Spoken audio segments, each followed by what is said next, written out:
Welcome to Ciao Bella, hosted by yours truly, Erica Firpo, travel journalist based in Rome. Each week on Ciao Bella, I explore today's Italy, speaking with artisans, designers, hoteliers, architects, artists, Parmesan makers, in other words, the creators who are making the Italy that you love. So sit back and join in.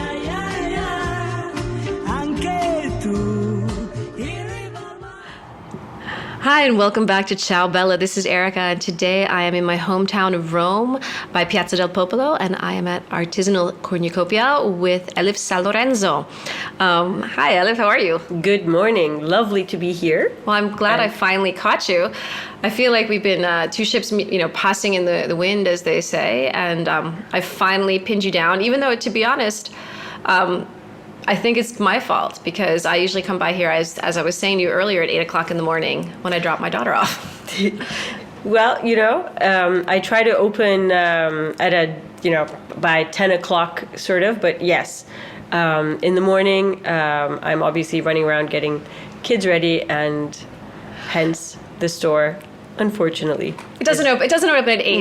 No, 8 a.m. I'm still, being the mama. But I love coming here at 8 a.m. because I love looking in the window, and I met you because of that. So 4 years ago, I was walking down Via del Locca in Rome, and it was not late at night, but it was late in the afternoon, and I saw this window, and I was with my husband, and my husband was like, "Why are you like hypnotized?" And I was like, we got to go in this store. It had all these things in the window, and I was like, this is so different than what I've seen in Rome. It was not a big concept store. It was a small boutique with very beautifully curated items of all different kinds, and I entered and I met you. Yes, and thank you for noticing. The idea is absolutely, I try to be different than others, and I try to curate and research local and international artisans so that they get special light, and so that the customer, the person who walks in, can actually notice how difficult it is to produce, to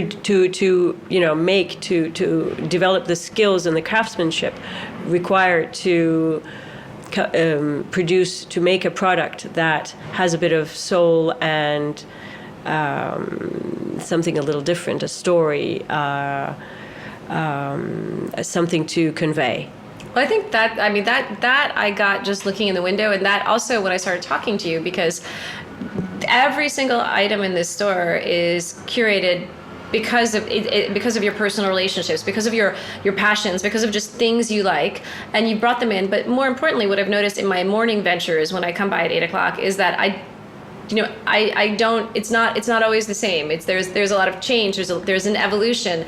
It's a true cornucopia that keeps giving and giving and giving. I love that. Yes, my cornucopia is exactly, the idea is that I have an abundance of accessories, and obviously for my cornucopia you don't have any grapes and walnuts coming out, but actually all sorts of accessories, and they keep changing, they keep evolving, because I try to showcase and be a starting launch pad for new emerging designers, but also sometimes the designer might be well known elsewhere but not known in Italy, or other times I find a brand that I find is just so exceptional. They may absolutely not be new, not even new maybe to the Italian market, but I just decide that it is so different than the others that I included in my cornucopia. So let's talk a little bit about that. How are you finding these brands? I mean, or maybe what I should ask you is to tell me a little bit about how we got to this room. Sure. So the idea there is, I don't have a single channel that I research the designers that and the brands that end up at Artisanal Cornucopia. The idea is sometimes they reach out to me. Sometimes it's as simple as I see it on someone and I'll be curious and ask. Other times it is a fair, but most of the times I find that the fairs I go less and less to. I try to find different channels. Sometimes it's even Instagram that I might use to find out more about a certain product if I find it to be intriguing.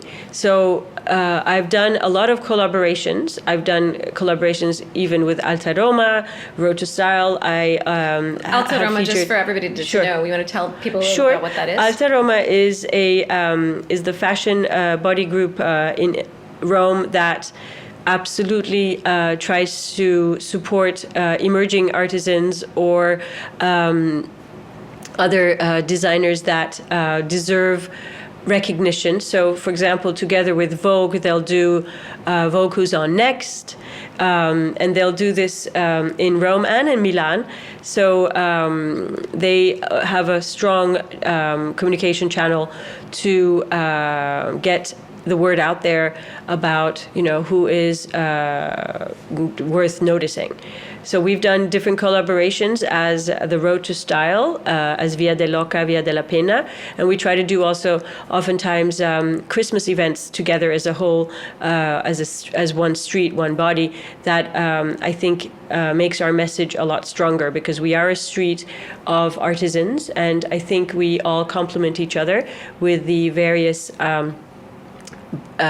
designers and products we have, because we have a hat shop, we have a fragrance store, we have a mix of brands like My Store, and Bomba makes her own artisanal products, and then we have Laura Urbinati and Lucia Oldescalchi, who does amazing jewelry. So we have a very nice array of I think stores, one after another, that complement each other, and as a whole we become even stronger and convey a message.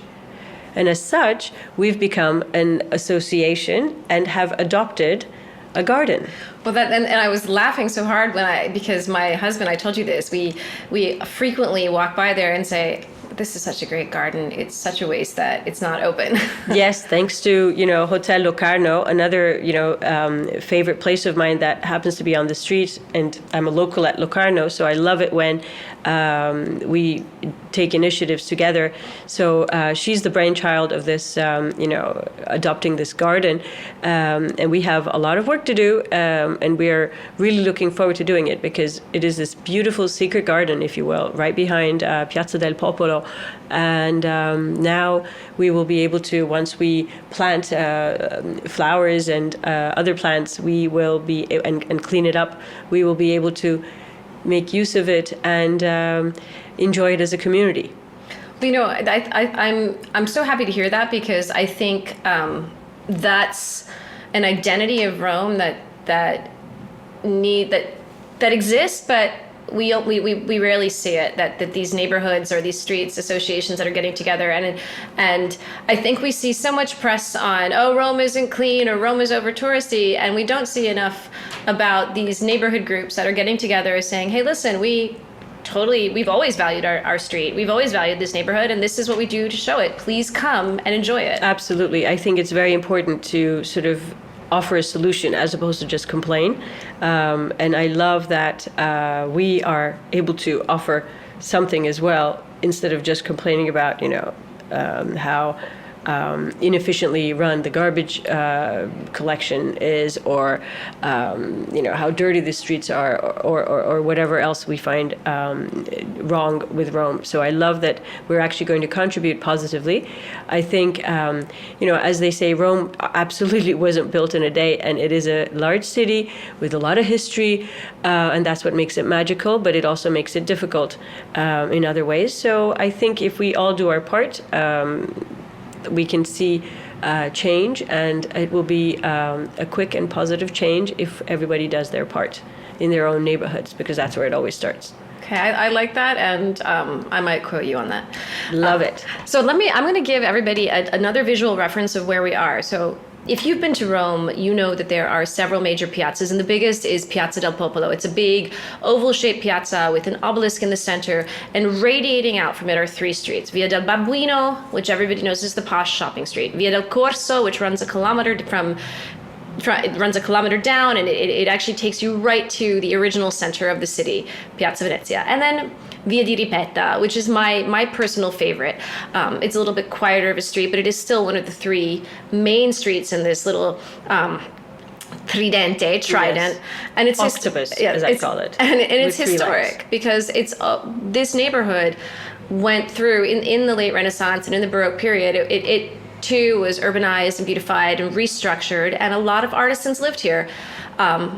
And as we know, times have changed in Rome, but people don't walk around this side of the Corso that much. And if they did, they'd find exactly what you're saying, this beautiful street that has the fragrance shop, it has a historic hotel, and it has artisanal cornucopia. But I wanted to ask you, because I know when I met you, I think I was joking with you about this the other day. We spoke in Italian, and then I realized you had a different accent, and then we spoke in English, and then it turned out that you're Turkish, and then, but you speak. Let's see, what was it? It was Italian, English, German, Turkish, German, French. and French, and A little bit of Norwegian and Swedish in there as well. because you just have to, right? Because I'm a daughter of a diplomat, I came as part of a package. So wherever Dad went, I followed. So I know that, and actually, I was just noticing this now. Sometimes, if I listen to you, there's a slight New Yorker accent, and I know that you are a New Yorker. So why don't we talk a little bit about what got you from, let's say, a little bit about your history, New York history, and then what brought you here? What brought you to, like, when I say here, I mean artisanal cornucopia. Sure. So I am a New York attorney turned entrepreneur, and it all started in New York when I didn't want to twiddle my thumbs, and I knew many brands, I knew people, and I said, and I have the space, and I love shopping, so I started with trunk shows where I would introduce the brands to the people I knew. That's how Artisanal Cornucopia came to being. My husband is Italian, and he is in the fashion industry, but basically what happened is we decided that we wanted to live in New York. After living in New York so many years, we wanted to move back to Europe, having two girls. We wanted to choose Rome because it was not a city we had lived in, because we've lived in Florence, we have a home in Venice. We had not at all had the Rome experience, and we thought that instead of going back to where we'd already lived, and my husband is from the north, so we know Bergamo, Milan, etc. as well. We said we want to try the capital, and that's how we ended up in Rome.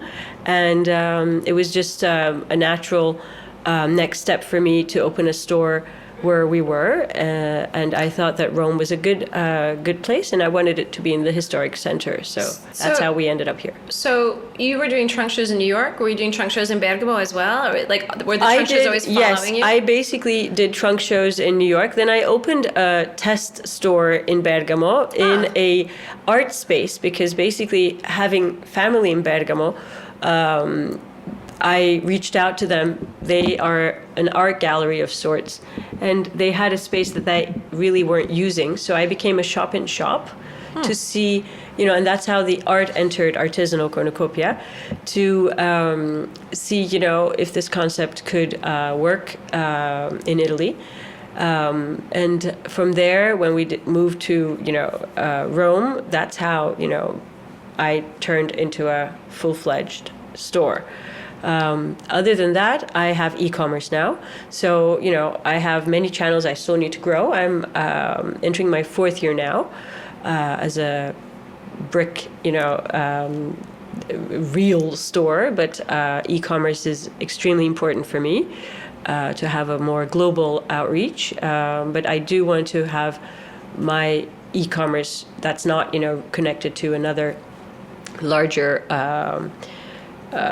distributor online, because I did that. I've already done that as well. But I think that I'd like to have it be my own. But it's not easy. Nobody told me how difficult it is to, have e-commerce up and running properly. Well, e-commerce is a world that I could not imagine, especially with, with what you're doing here, because this isn't quite as simple as, I don't know, making the same T-shirt all the time or the same. For sure. Everything here, it's it's an organism. It's a constantly evolving organism. So let's talk a little bit about what's in here and what people can find. Exactly. You know, that's actually one of my challenges for my e-commerce, because I'm definitely an experiential store. So you have to, you know, my e-commerce will never ever replace that, you know, feeling that you get from a store. But I do have, you know, always a presence of the items that I always carry online. So you don't see everything I have online, which, you know, I don't think you ever will see everything I have, because, for example, I have these scarves that are unique, one of a kind, because it's called Bengali. It's a technique from India. It's basically cashmere infused with silk. They'll take the sari material that is maybe worn on other parts, and they'll double stitch vertically the two fabrics so that one side is different than the other. Sometimes there is a big contrast between the two sides. Other times it's more subtle, and then that gets infused with the cashmere. But what I love is you get this scarf that, just because every fabric is different, even if the cashmere might be the same color, the fabric renders every product unique. So I would have to photograph and put separately every single scarf if I were to put it online, which goes, you know, which is very time consuming for a one-man show. So that's why I'm saying e-commerce is not at all what they, you know, claim it is. But I did try to, as a, you know, very old millennial, I did pretend and learn that I can absolutely make my own website, and I did, and then I delegated. Very smart, very smart. Delegation is the best lesson to learn. Definitely. So let's give everybody a walkthrough of what it's like to come in here.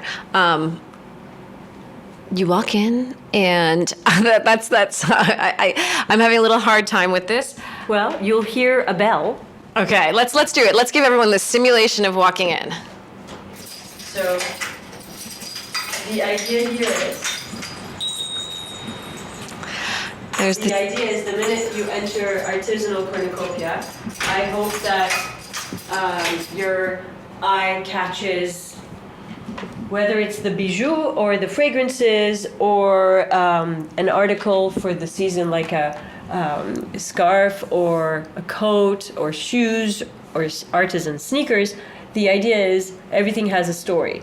So I am a slow shop of sorts, just like slow food. You have to sort of course, if you are really in a hurry, I'll give you the quick,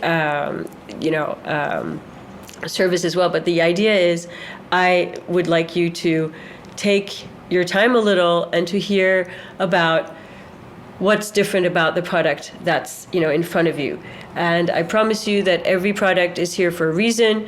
And whether it's the detail or the craftsmanship or the originality or the scent of the candle or the fragrance, it has just, for one reason or another, caught me. Well, I noticed. Caught my eye. I know last time I was in the shop, I saw, what caught my eye were these beautiful skirts in bright colors and beautiful patterns. And I know they're your skirts. Yes, some. I collaborate often with the brands I showcase, and this time, this is a cooperative established by a wonderful Fulbright scholar who wanted to work with refugees to give them a second opportunity, a second life in the new country that they had adopted. And they happen to be African refugees. So for me, it was very inspiring to use Dutch wax, which is absolutely, African in origin. Is it like batik? It is similar to batik, but the idea is what they do is they maybe it's more vibrant than batik, just because I guess Africa is a country of colors.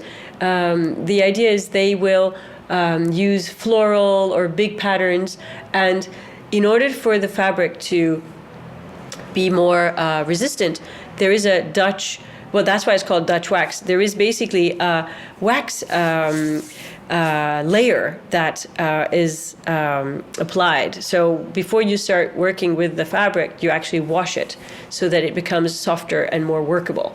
But for that reason, it is a more resistant and durable fabric. So I love it because it's just a happy fabric. That's the way I want to call it. I find that the colors and the patterns change all the time. So I haven't found the same fabric twice yet. So what I did is I came up with certain, I call them, for example, the sundress or the shirt dress, certain very simple, timeless models. And I have jumpsuits coming in and a few other pieces that are coming in. I wanted to create this capsule collection just before the sun goes away. And my theme this month is September sun, by the way. So I try to have different, themes often. And we did this collaboration together, and I'm very, very pleased and proud of it. Kudos to the Sewing Cooperative and to Lydia, who organizes them all. Now, I noticed you have a lot of beautiful jewelry pieces. I also know, I don't think I see any right now, but I know there was a period when you had purses by Benedetta, whose last name is slipping me. Benedetta Bruzzikes, she was one of the Alta Roma, Who's on Next designers, and she's a very capable Italian young designer who is based just outside of Rome. She's from Caprarola, exactly, and she works with a lot of artisans. The bags I have by her are these backpacks currently that are hand weaved, and from a distance it almost looks as if it's fabric. Yeah, that's what I thought it was. But when you come closer, you actually notice that it's absolutely all leather, hand weaved leather, all made in Italy, all made, all artisan made. Then I have a new brand from Colombia. They are called Apaya. The how delicate and how intricate the weaving is in these straw bags caught my eye immediately. One bag is I call it the Capri lemon. It's in the shape of a yellow lemon. So it's perfect for ladies. It's wedding season, so you need to get your statement bag. And I have many to offer, including the Apaya that could be used, for any holiday, year after year, straw bags. And I have my own design with the Dutch wax, very simple pochettes, because they're just, they don't get destroyed in your suitcase. Are those the pochettes down there? Yes. Yeah, those are they look like envelopes in fabric and bright colors, and they are perfect for spicing up any casual evening. There you go, or spicing up a business meeting. No, I like them. Absolutely, and you can throw it in your tote and just take that when you're going to lunch, for example.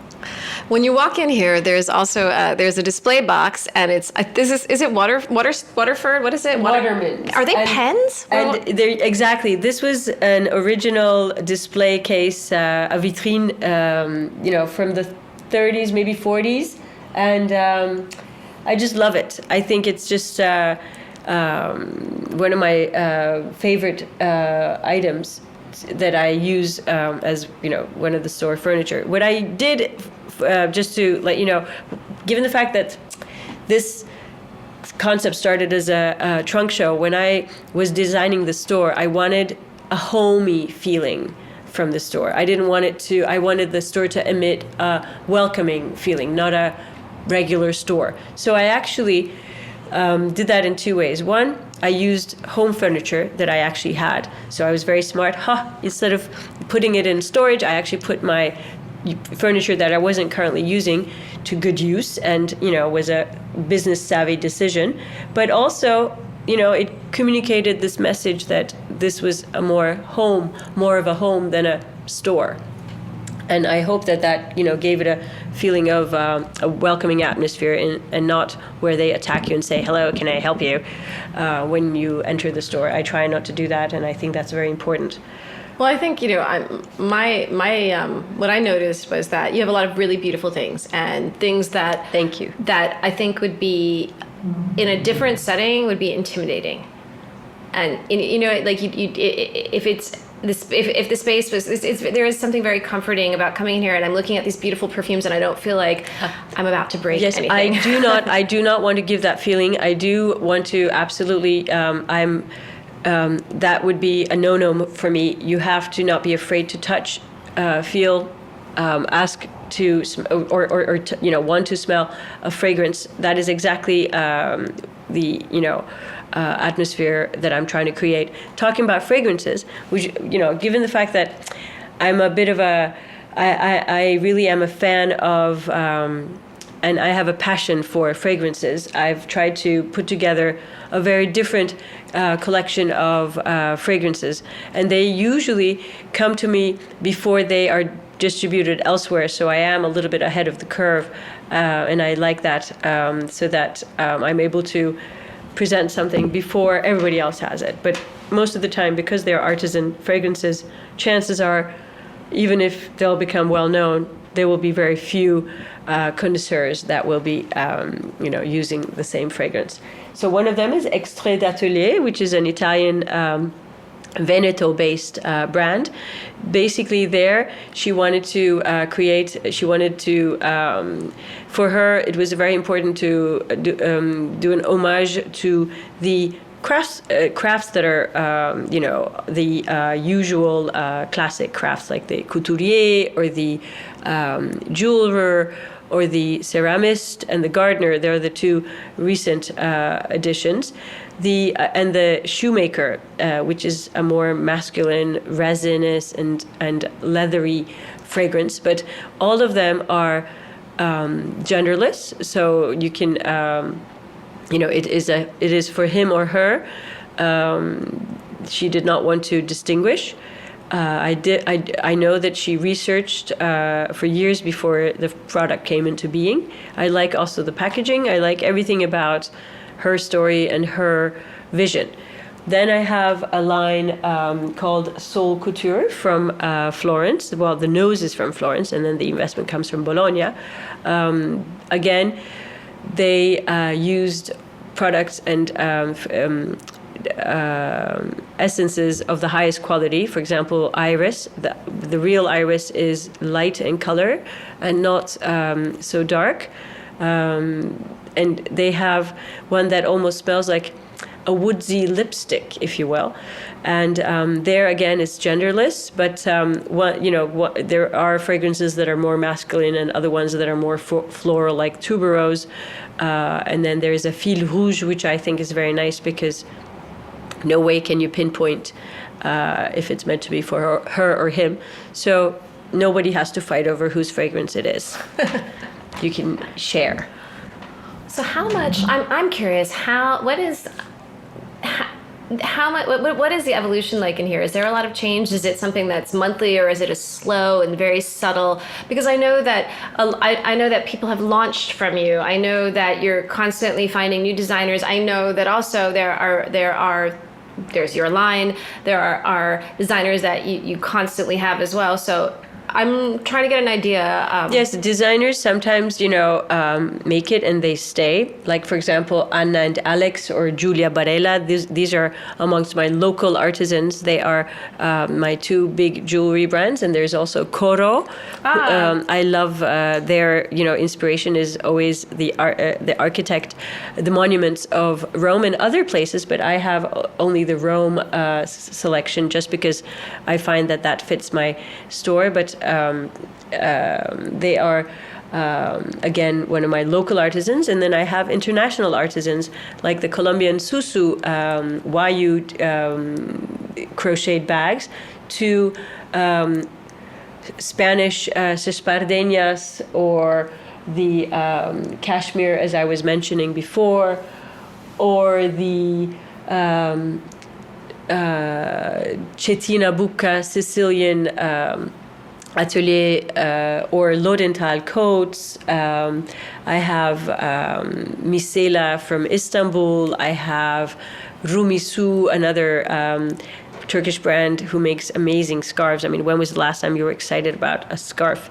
So, and then one of my recent additions is artisan sneakers. They're known as Poke Maoke, and they're all made in Italy. leather sneakers that have a handmade artisan edition. So we're talking, the sneaker looks like it's blooming a little with flowers or other details, or fur or pearls. And so you can be very comfortable, but be very chic. Well, I've noticed recently that Italy is kind of on the forefront of very good sneakers recently. I've been very happy. I've seen other lines and it's great. I didn't realize these were Italian.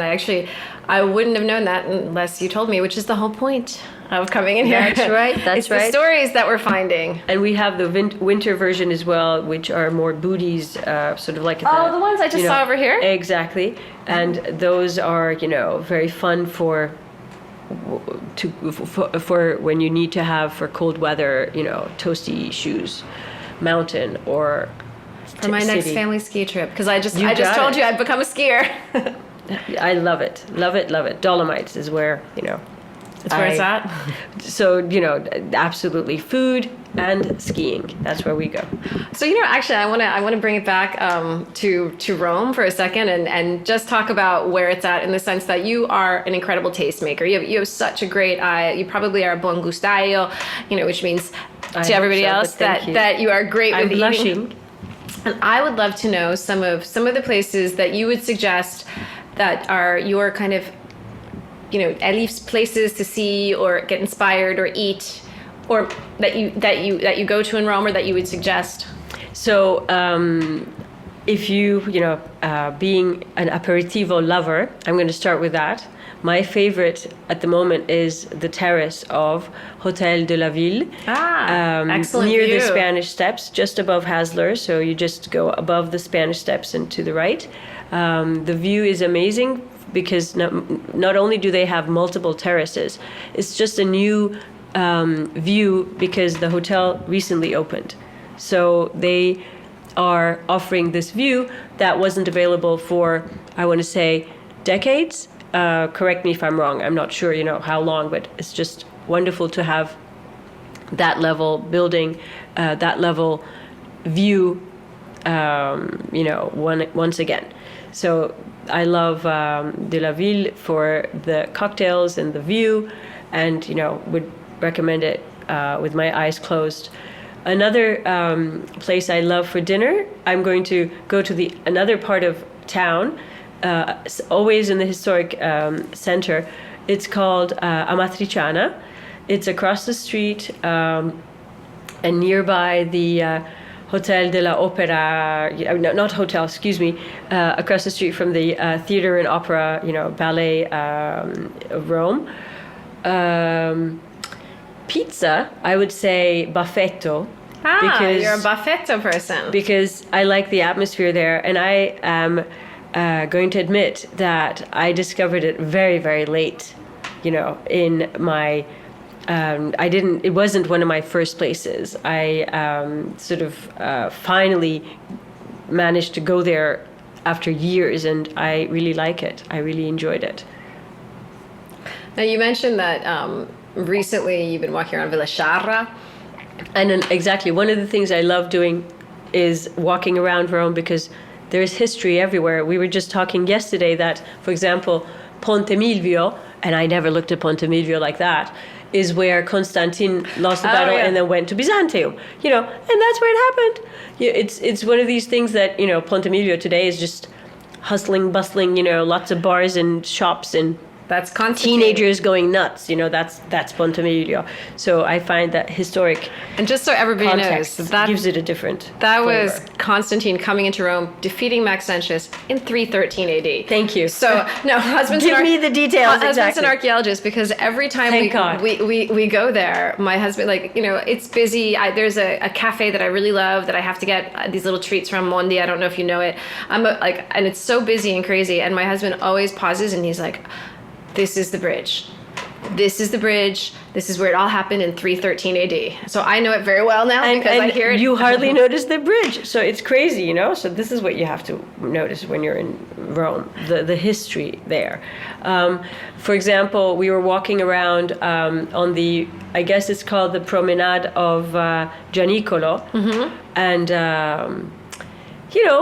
just breathe it all in. There's an incredible view, centuries old pine trees and other, flora. Fauna. Flora and fauna. Flora and fauna, Everything. exactly. But it's just all.